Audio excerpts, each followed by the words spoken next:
demolition of this boat, evacuate immediately. You have 3 minutes. Honey, we have to go. They're gonna destroy the boat. No. It can't end this way. Is it too much to ask for a little precipitation? Honey, maybe God didn't mean a literal flood. Maybe he meant a flood of knowledge or emotion or awareness. If that's true, I am going to be so pissed. 2 minutes. Get off the boat now or you will be removed by force. Evan, you did it. You built the Ark. That's all you were asked to do, right? No. There's something else. Something's going to happen. I can feel it. Yeah, what's going to happen is tear gas and a wrecking ball. Evan, think of the kids.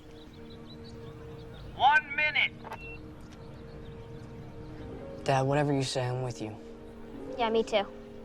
Me too, but can we keep some of the animals? I like the alpaca. He spits.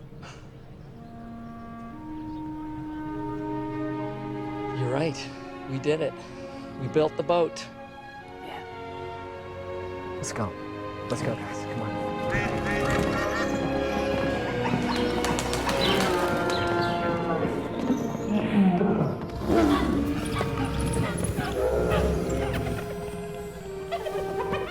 Well, I guess they don't want to go. It's our instinct. What do you mean, hon? Some animals know when weather's coming. When they feel it coming, they sit.